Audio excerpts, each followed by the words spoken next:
Bom dia, a graça e a paz do nosso Senhor Jesus Cristo. Irmãs, nós vamos continuar passeando pela carta de Paulo aos Gálatas. Nós vamos ver alguns pontos, né, que já foram estudados, só para a gente lembrar e nos situar. E em seguida a gente entra lá no capítulo 4, no estudo de hoje, que é sobre a nossa filiação em Cristo. Então, como nós já vimos, essa carta aos Gálatas, ela não foi dirigida a uma igreja somente, e sim a várias igrejas ali da região da Galácia, lá na Ásia Menor. E provavelmente foi Antioquia, Icônio, Listra e Derbe. Essas igrejas, elas tinham sido plantadas pelo apóstolo Paulo na sua primeira viagem. Paulo escreve com o intuito de combater uma doutrina que os judaizantes estavam levando para aquelas igrejas. Os judaizantes eram judeus que tinham se convertido ao cristianismo. Eles estavam dizendo para os gentios que para ter a sua salvação completa tinham que aceitar Cristo, mas também guardar as leis de Moisés, ser circuncidado, guardar o sábado, suas festas religiosas e a dieta alimentar. Só Cristo não era suficiente. A pregação a evangelização foi incompleta para eles, é o que estavam dizendo. Aí a gente imagina mais ou menos um diálogo assim, né? Eles chegaram lá e perguntaram: vocês são cristãos? Sim. Foi Paulo quem pregou para vocês? Sim. Olha, vocês sabiam que ele não pertencia àquele grupo dos 12 que esteve com Jesus? Ele nem morava em Jerusalém, morava em Tarso, e agora se diz apóstolo. Começou a falar mal da lei de Moisés, que os judeus não precisam circuncidar seus filhos, e está até dizendo que o homem é salvo só pela fé em Jesus Cristo. Então a coisa está incompleta. E a lei que Deus deu a Moisés, né? E os 10 mandamentos. Então ele falou: olha, eles falaram, a evangelização de vocês foi incompleta. E alguns começaram a acreditar nele, gerando assim uma grande confusão. Bem, então o apóstolo Paulo, ele começa a carta com uma breve saudação, né, bem menor do que as outras que ele escreveu, no capítulo 1, e ele inicia demonstrando grande contrariedade, dando uma bronca severa ali nos irmãos da Galácia. Ele se mostra admirado porque muitos deles tenham passado tão depressa o evangelho da graça que ele pregou para outro evangelho que não era o verdadeiro. Aí, em seguida, ele discorre sobre alguns temas. Esses temas, eles são atuais, não só para aquela, né, não foi um serviço só para aquela geração, mas também para nós. O primeiro tema é sobre o apostolado de Paulo. Os judaizantes estavam questionando sua autoridade. Aí ele nos dá uma informação muito importante do que é ser um apóstolo de Jesus Cristo. As palavras de Paulo é alguém a quem Cristo apareceu, comissionou para lançar os fundamentos da igreja e evangelizar. No caso dele, levar o evangelho aos gentios, mesmo não tendo convivido, né, lá com os 12 ao lado de Jesus, de ser testemunha da morte e ressurreição. O próprio Cristo apareceu para ele no caminho de Damasco e o constituiu apóstolo para os gentios. Paulo nos dá assim, uma orientação correta do que é ser um apóstolo e nos alerta para essa onda de falsos apóstolos que estão aparecendo por aí. Só aqui no Brasil nós temos mais ou menos 10.000 que se intitulam apóstolos. Então nós devemos ter muito cuidado, ver a orientação aqui de Paulo. Segundo tema é a questão da salvação, da justificação do pecador. Esse é o tema central da carta. De que forma o pecador é salvo? Paulo responde: o pecador é salvo pela graça mediante a fé em Jesus Cristo, sem as obras da lei. Aqui no capítulo 2, 16, tem o versículo-chave. Sabendo que o homem não é justificado pelas obras da lei, e sim mediante a fé em Jesus Cristo, também temos crido em Cristo Jesus, para que fôssemos justificados pela fé em Cristo, e não pelas obras da lei. Por quê? Porque pelas obras da lei ninguém será justificado. Não há ninguém que possa fazer obras meritórias diante de Deus a ponto de merecer a salvação. Então, estava explicado aí que a fé é a fé em Jesus Cristo, não é fé em obras. Bom, aí Paulo, ele se utiliza de várias metáforas ou figuras para descrever a atuação da graça de Deus na vida do ser humano, né, para que eles pudessem entender melhor, e nós também. Aí, nesse versículo que nós lemos, ele usa a palavra justificação. Justificação é um conceito extraído de uma corte de justiça. É como se alguém tivesse cometido o crime, estivesse agora diante de um tribunal. Tem a acusação, a defesa, e no final vem o veredito. Agora você está livre. Alguém assumiu a sua culpa. E esse alguém nós sabemos que foi Jesus Cristo, né? Ele tomou para si os nossos delitos, assumiu a nossa culpa, e assim nós fomos justificados e salvos da condenação. Ainda no capítulo 3, Paulo apela para as experiências dos Gálatas, chamando-os de sensatos. Vocês lembram lá no capítulo 3, ele começa: ó Gálatas, insensatos, quem vos fascinou a vós outros? Então, ele já começa assim, dando uma bronca, né? Ele está apelando para a experiência deles. Ele pergunta: como é que vocês se converteram? Eu, quando estive aí, preguei o Evangelho da Graça, vocês se converteram, receberam o Espírito Santo de Deus, Deus operou muitos milagres. Qual foi a pregação que fez isto? Cristo, em Cristo somente. Como é que vocês agora querem adotar outro evangelho? Vocês estão caindo da graça de Deus e seguindo outro evangelho que não é verdadeiro. Estão retrocedendo, né, depois de todas as experiências que vocês passaram. Aí ele continua, vai falar sobre Abraão. Como é que Abraão foi salvo? Pela fé nas promessas de Deus, como está lá relatado em Gênesis. É que os judeus,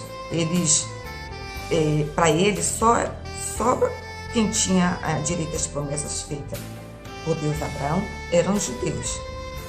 E somente 430 anos, mais ou menos, depois, é que a lei foi dada a Moisés, onde aí vem a circuncisão, o calendário das festas e dieta. Portanto, Abraão não foi salvo por seguir a lei, sim pela fé. Logo, a lei que vem depois não pode anular as promessas feitas a Abraão, de que dele viria um descendente que abençoaria todas as nações da terra. Bom, em seguida, mas ainda no capítulo 3, a partir do 24, Paulo explica o porquê da lei. A lei foi dada como aio. O aio também é uma palavra, né, muitos de nós não conhecemos. Aio era um escravo de confiança que conduzia as crianças à escola e vigiava todas as suas atividades com disciplina severa. Alguns recebiam ordem até dos seus senhores para castigar caso as crianças não obedecessem. Então a lei fez o homem conhecer o pecado, mas não como se salvar, se não a cumprisse. Sendo assim, a sua função era revelar o pecado e levar o pecador até Cristo para que fôssemos justificados pela fé. No final do capítulo 3, ele fala, olha, se sois de Cristo, também sois descendente de Abraão e herdeiros da promessa. Então, todos que aceitam com fé são também descendentes de Abraão pela fé. No capítulo 4, ele vai usar uma outra figura para falar sobre a nova condição do salvo por Cristo. Ele pega a figura de um herdeiro menor de idade, pode ser uma criança, um adolescente, e o compara, esse menor, com um escravo, e diz que em nada eles são diferentes. Porque o menor, mesmo tendo uma herança em vista, ele não pode lançar mão dela, não pode usufruí-la enquanto ele não for maior. Quem vai cuidar de tudo é o tutor, alguém que vai gerenciar seus bens até o tempo determinado pelo pai e que ele possa alcançar a maturidade. Paulo está refletindo justamente a história de Israel, quando eles estavam sob a lei de Deus, né? A lei que Deus tinha dado a Moisés, lá na velha aliança. É como se fosse menor de idade, precisasse de um tutor até que chegasse à maioridade. Esse foi o papel da lei. Ela foi transitória. Agora vem um novo tempo. E Paulo ele vai explicar essa nova condição do salvo. Continuando aí no capítulo 4, depois que ele fala da condição do menor, agora ele vai falar de quando chegou esse tempo da maioridade. No 4, 4 e 5 ele fala: vindo porém a plenitude do tempo, Deus enviou seu filho, nascido de mulher, nascido sob a lei, para resgatar os que estavam sob a lei, a fim de que recebesse a adoção de filho. Então, essa plenitude do tempo é o momento que aprove a Deus de mandar o seu filho, que nasceu ainda sob a lei. Essa plenitude, ela é mostrada assim, significando o momento que o menor alcança sua maioridade e pode agora desfrutar da sua herança. E ele fala, para quê? Para resgatar os que estavam debaixo da lei. Então, ele pagou um preço. É como se fazia antes, quando se comprava um escravo, né? Enfim, a pessoa comprava o escravo, ele resgatava o escravo e levava para sua casa para continuar agora sendo escravo dele, ou deixava ele ser livre.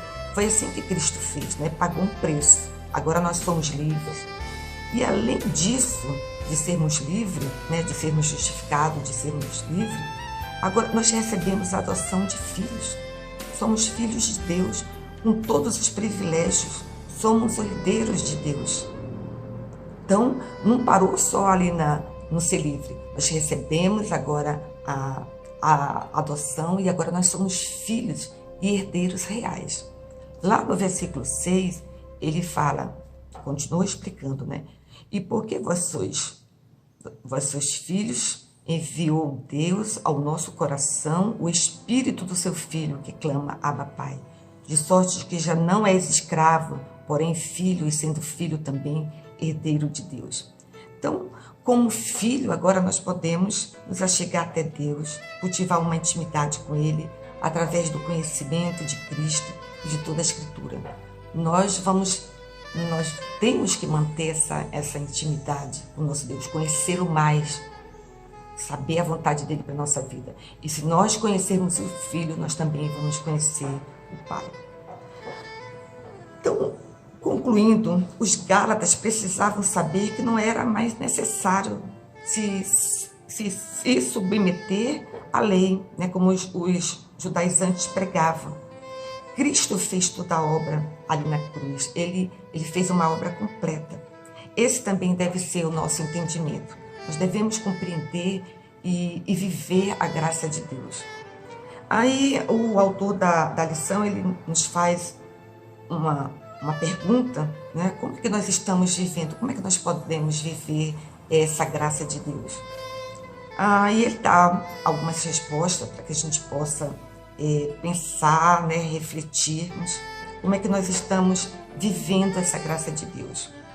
Bom, a primeira coisa é viver com gratidão a Deus por tão grande privilégio, né, da salvação. Sermos gratos diariamente. Para isso a gente precisa compreender realmente o que é a graça de Deus. E sermos gratos porque era nós que deveríamos ter morrido, não é? E não Cristo. Mas o amor de Deus foi tão grande que não tinha nem morremos. Precisava de alguém puro, limpo, cordeiro limpo, né, sem pecado nenhum. Então, essa é uma grande dádiva, uma graça que Deus nos deu. Ele deu de graça, mas não foi de graça. Jesus Cristo pagou com um preço, com seu próprio sangue. Crescer sempre na graça do Senhor, na graça, no conhecimento, né? Estudando, conversando com Deus, orando, é tendo essa intimidade muito grande que Deus agora nos permite ter com Ele. Viver na condição de filhos, principalmente na obediência. É ler e obedecer. E compartilhar a mensagem do Evangelho para outras pessoas. Então, foi uma orientação que Paulo mandou para os Gálatas, mas também que serve para nós nos dias de hoje. Que nós possamos viver na graça e pela graça de Deus. Um bom dia e que Deus abençoe a todos.